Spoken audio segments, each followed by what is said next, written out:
Lagi heboh, katanya Bu Lurah suka terong muda. Tuh Nyai kan penasaran, ya kan kepo kan. Nyai tanyalah sama Bu Lurah, emang Bu Lurah suka sama terong muda? Suka tuh Nyai, terong muda mah enak, manis, gurih, katanya legit gitu kan. Namanya juga terong muda gitu kan. Itu mah di rumah ada bonteng, tapi bonteng teh kurus, katanya udah layu juga tuh bonteng teh ketimun ya. Kalau bonteng itu bahasa Sunda, ketimun gitu loh. Oh gitu. Nyai bilang juga, Nyai juga suka terong muda. Terong muda mah diapainnya juga lebih enak gitu kan. Nah ini perbandingan terong muda dan bonteng teh jauh ya kan. Ini teh si bonteng hanya bisa buat lalap, kalau terong mah bisa dimasak apa aja, dibikin gaya apa aja, apalagi dia terong muda gitu loh. Kalau bonteng mah hanya dilalap pakai sambal tuh paling ada di gado-gado gitu loh. Nah tapi kalau si terong muda bisa disambelin, bisa makan direbus, bisa enak lah pokoknya terong muda. Nya itu suka sama terong muda legit dan manis. Katanya lagi rame guys masalah Bu Lurah dan terong muda. Begitu saya lihat artikel yang membahas tentang hal itu, siapa sebenarnya yang membuat narasi tersebut dan apa hubungannya gitu dengan Bu Lurah dan terong muda. Ternyata yang menarasikan hal tersebut adalah dokter itu. Ya itu mah dokter itu mah ya memang narasinya memang kayak gitu semua gitu loh. Kalau kita lihat cuitannya ngomonginnya cuma Jokowi dan keluarganya Jokowi. Ini kayak fans berat aja gitu, cuman gak berani bilang. Itu aja. Ya fans beratnya, fans berat siapa? Fans berat Jokowi dan keluarganya. Isi cuitannya cuma ngomongin keluarga Jokowi. Coba ngomongin Presiden Prabowo pakai yang terhormat. Gak ada ngomongin Jokowi pakai yang terhormat, gak ada. Coba cek aja. Itu membuktikan bahwasanya dia adalah fansnya, cuman gak berani bilang. Kalau misalkan dia objektif dalam melihat politik yang ada, dinamika politik yang ada di negara kita, bahas semuanya dong. Tapi kan nyatanya nggak bisa objektif. Dia cuman bisa subjektif doang dalam melihat politik. Dan narasinya selalu membawa-bawa nama Jokowi. Makanya dia itu banyak viewsnya karena ngomongin Jokowi. Coba ngomongin presiden sebelum Jokowi, mungkin viewsnya sedikit.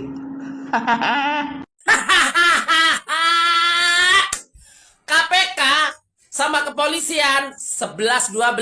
Apakah jangan-jangan sekarang pemimpinnya dari kepolisian? Jadi dari partai coklat. Sama loh kelakuannya. Tentang menetapkan tersangka sama seseorang tanpa adanya alat bukti sudah menetapkan tersangka. Sudah ngomongin tersangka, terakhir langsung geledah rumahnya. Gimana sih? Prosedurnya gimana? Di mana-mana kalau sudah mempunyai alat bukti baru menetapkan menjadi tersangka. Bukan menetapkan dulu baru dicari buktinya. Lawak.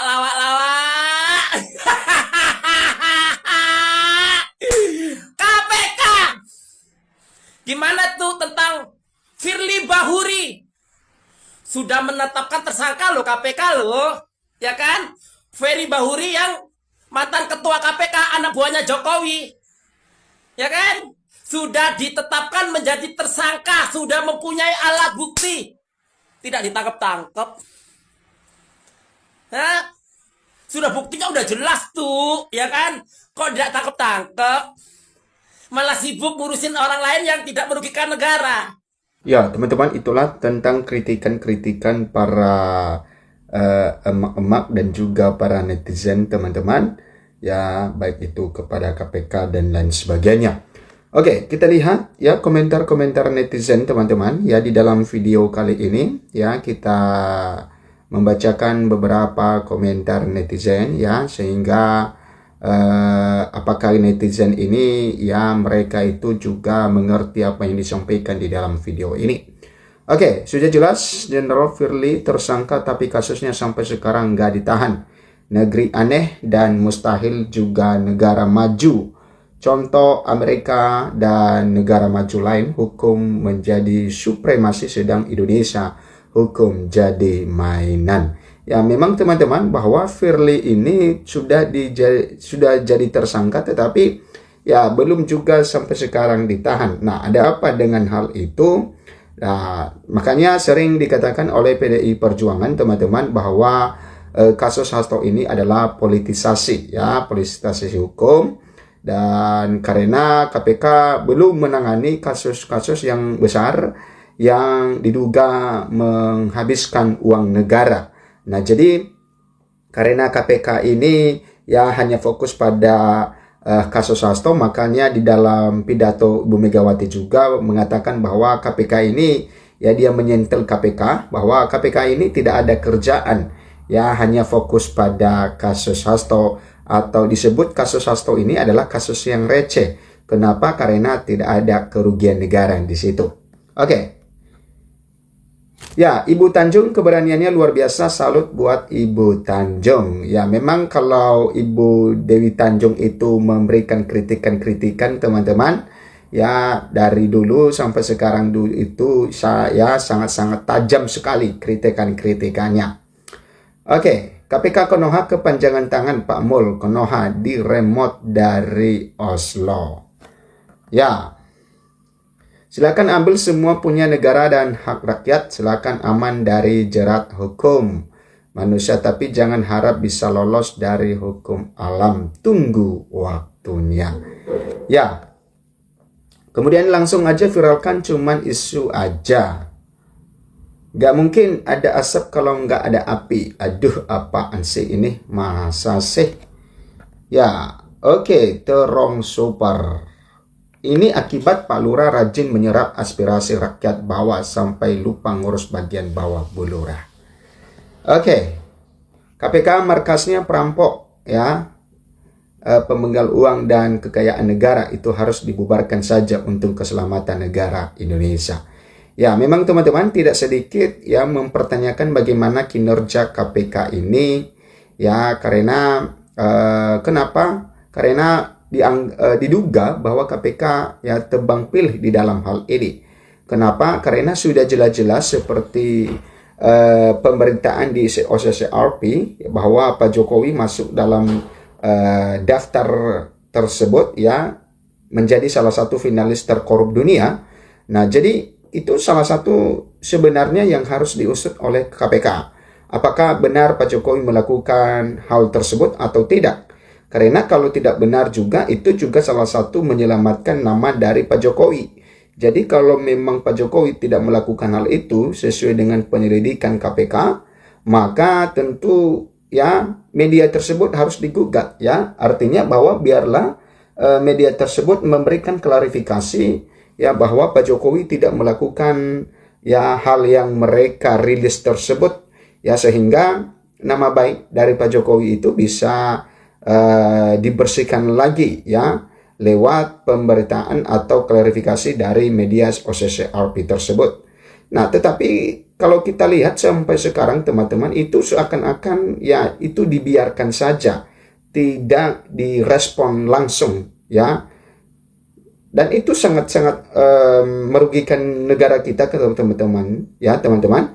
Kenapa? Karena Pak Jokowi itu adalah mantan presiden. Nah, jadi ya, apalagi media yang memberitakan itu adalah media internasional. Jadi seluruh muka bumi ini ya tahu bahwa Pak Jokowi masuk dalam daftar OCCRP.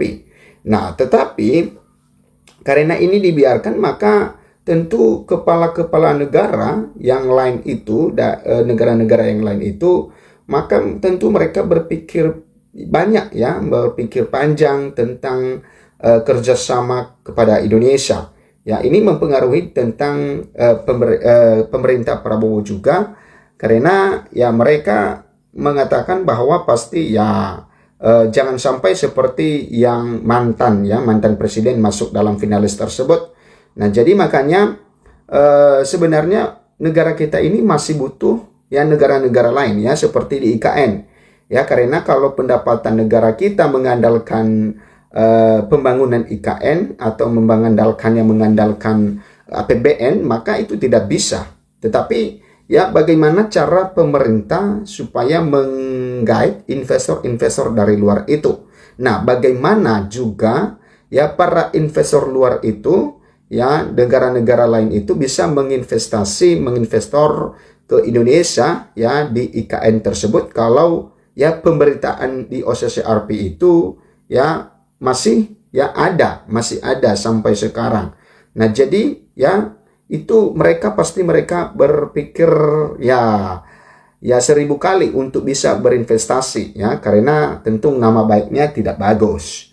Nah, itu salah satunya teman-teman kenapa harusnya KPK ini merespon pemberitaan dari OCCRP tersebut. Tetapi kalau memang juga betul terjadi, ya hukum tetap berjalan. Artinya tidak ada tebang pilih hukum ya, semua yang ada di negara ini, warga negara ini ketika melanggar hukum, maka hukumlah yang memberikan satu keadilan ya, sehingga ya benar-benar juga bahwa negara ini adalah negara hukum ya, tidak tebang pilih. Nah, itu teman-teman, makanya seringkali netizen, tidak sedikit netizen dan juga para pengamat politik ya, salah satunya Adi Prayitno mempertanyakan bagaimana ya kinerja KPK ini ke depan, bukan hanya sibuk mengurus kasus Hasto, tetapi ya sibuk mengurus ya kasus-kasus yang lebih besar dari situ. Oke, lama gak muncul Nyai Dewi, semoga sehat. Oke, lanjutkan borong terong modal. Terong, kenapa namamu sekarang jadi viral? Ya, KPK, pelawak rakyat kecewa gaji KPK gak bisa kerja seperti undang UU KPK. Oke, Pak Lurah sibuk ngurusin MK, maka dan sampai lupa isi asupan gizi Bu Lurah sehingga mainan terong. Oke, Kang dibilang kalau ngomong bawah handuk tuh ludahnya menjijikan. Oke. Nah, itu teman-teman tentang komentar-komentar netizen tentang video kali ini, dan tentu kita mengharapkan supaya ada kemajuan di negara kita ini ya. Terlebih kita mengharapkan pemerintah Prabowo Subianto bisa berjalan dengan baik dan ya bisa nantinya kita mencapai negeri emas, negara emas, atau di tahun 2045 sebagai negara impian kita. Sampai jumpa di video berikutnya.